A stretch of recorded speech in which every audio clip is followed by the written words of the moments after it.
Hey guys, welcome back to my channel. तो आज मैं आप सब लोगों के लिए फिजिक्स के इंपॉर्टेंट क्वेश्चंस लाई है जो कि क्लास 11th के लिए सेशन 2022 का 23 के लिए ये काफ़ी इंपॉर्टेंट वीडियो हो सकती है आपकी। ये नहीं है कि आपको बस यही पढ़ना है जो मैं बताने वाली हूँ, पर ये है कि अगर आपका 2-3 दिन में पेपर है या फिर आप एक रात पढ़ रहे हो तो आप ये बिल्कुल पढ़िए और आप मेरे को ज़रूर आके बताइएगा कि आपके कौन से क्वेश्चन आए कौन से नहीं। मैं आपको गारंटी से बता सकती हूँ कि इनमें से आपको बहुत सारे क्वेश्चन आपको आपके एग्जाम में मिलेंगे, जो कि मैंने एक बनाई है आपके हाफ ईयरली के लिए है।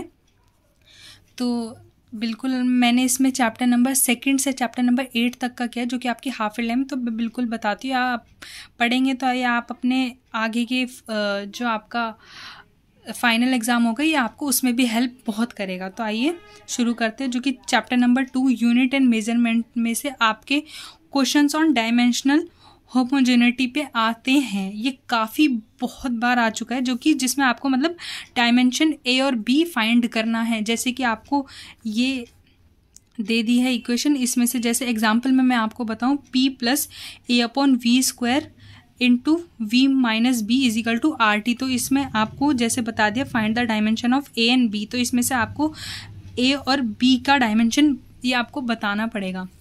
तो ये आपको इसमें से यही क्वेश्चन नहीं, आपको इस पे बहुत तरीके के क्वेश्चन करने पड़ेंगे जब ये आपको समझ में आएगा। और ये करना है आपको सेकंड क्वेश्चन नंबर, जैसे कि आप हमारे फंडामेंटल यूनिट्स इसमें बताना है। जैसे कि आप सबको पता है हमारे 7 फंडामेंटल यूनिट्स है, जैसे कि इसमें देख सकता है if force F and velocity V जेस। पर इसमें फोर्स और वेलोसिटी हमारे फंडामेंटल यूनिट्स नहीं होते हैं, पर ये क्वेश्चन ऐसा दिया है and time T are taken as fundamental unit, find the dimension of mass R. तो इसमें आपको मास का डायमेंशन बताना है। तो आगे बात करें क्वेश्चन नंबर 3 में रिलेशन बिटवीन फिजिकल क्वांटिटीज़। तो आपको ये बताना है if time period of simple pendulum depends. तो फिजिकल क्वांटिटीज़ ये डिपेंड ही आपको इस क्वेश्चन में आपको सबसे पहले डिपेंड ही बता देगा कि आपको फिजिकल क्वांटिटीज़ बतानी है। जैसे कि आपको ये प्रूफ करना पड़ता है। डिपेंड्स आपको ये बिल्कुल क्वेश्चन में देखिएगा तो ये आपको समझ आ जाएगा। फिर क्वेश्चन नंबर 4 में आपको पैरेलक्स मेथड पे, ये काफ़ी इंपॉर्टेंट है, ये आपको पैरेलक्स मेथड पे क्वेश्चन आता है काफ़ी बार। अगर आप वैसे एरर डिलीट है, अगर आपका स्कूल दे रहा है तो आपको एरर पे भी क्वेश्चंस आने चाहिए, जैसे कि आप इसमें ये देख सकते हैं। आगे बात करें चैप्टर नंबर 3 की motion in a straight line. तो first question prove equation of motion using integration and graphical method, ये आपको करना। और न्यूमेरिकल और इंस्टेंटेनियस वेलोसिटी एक्सेलरेशन, जो कि ये ऐसी इक्वेशन में आपको करना है। यही नहीं आपको बाकी और करना है, जो कि ग्राफ्स हैं ऑन एनसीईआरटी, जो कि ग्राफ्स हैं आपकी एनसीईआरटी के बैक एक्सरसाइज में, वो करना और मेनली आपको एग्जाम्पल्स करने हैं। आगे बात करें आपके free fall motion under gravity में, ये आपको डेरिवेशन करनी है। और आगे बात करें चैप्टर नंबर 4 की मोशन इन प्लेन, जो कि आपका वेक्टर और प्रोजेक्टाइल पर होता है। सबसे पहले आपको derive formula for resultant of 2 vectors in triangle and parallelogram, law of vector addition, जिसमें आपको ये प्रूफ करना होता है।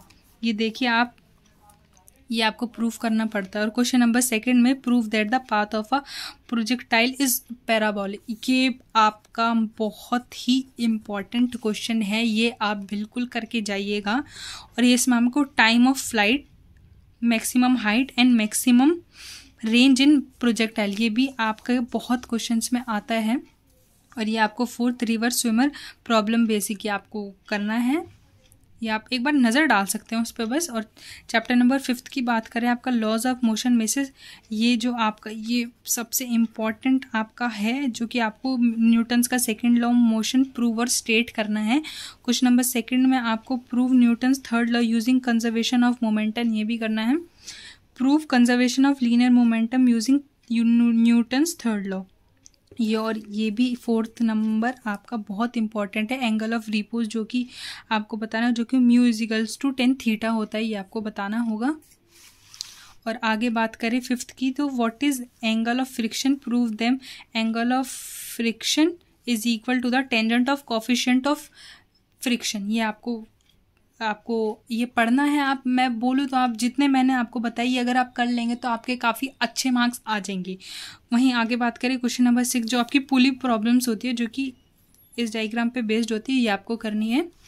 आगे बात करें तो वर्क एनर्जी थ्योरम में से student and prove work energy, ये आपका बहुत ही इम्पॉर्टेंट है। ये आप रट के या फिर आपको जैसा ठीक लगे आप वैसे करके जाइए, आपके काफ़ी बार आता है जो कि आपका 2 से 3 मार्क्स में आपको ये दे देते हैं।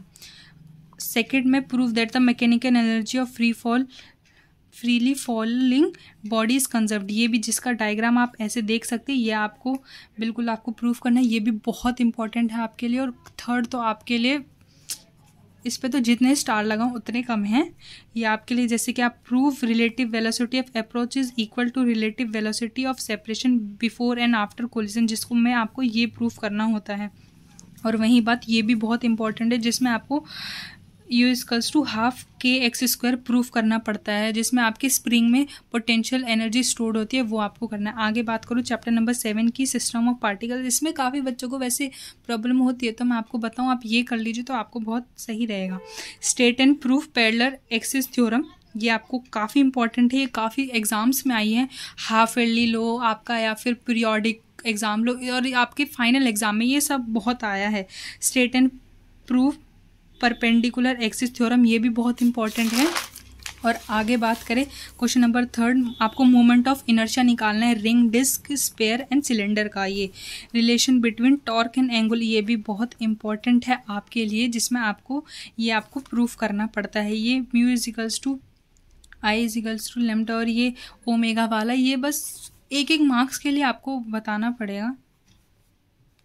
और फिफ्थ क्वेश्चन में आपको numerical on centre of mass, ये आपको निकालना है, मोमेंट ऑफ इनर्शिया यह निकालना पड़ेगा आपको, ये न्यूमेरिकल्स आप करके जाइए तो ये आप कर लेंगे। ग्रेविटेशन चैप्टर, ये आपका बहुत ही इजी और बहुत ही स्कोरिंग चैप्टर है, जैसे कि आपको पता है केप्लर्स का second law and third law आपको प्लेनेटरी मोशन में प्रूव स्टेट करना है, ये आपका बहुत इंपॉर्टेंट है, जो कि आपको एक्सप्रेशन देना है डेप्थ और हाइट का, ये दोनों अलग के लिए होते हैं तो आप अलग करके जाइए, ये आता है आपके एग्जाम में। अगर आपका ये ग्रेविटेशन चैप्टर आ रहा है तो स्केप वेलोसिटी और ऑर्बिटल वेलोसिटी, ये भी बहुत इंपॉर्टेंट है, अगर आप करके जाएंगे तो आप काफ़ी अच्छे इस चैप्टर से मार्क्स ले सकते हैं। तो ये कुछ है आपके इम्पॉर्टेंट क्वेश्चन, तो आप चाहे तो एक स्क्रीनशॉट भी ले सकते हैं, जैसे कि मैंने आपको बताया, जैसे कि आप देख सकते हैं,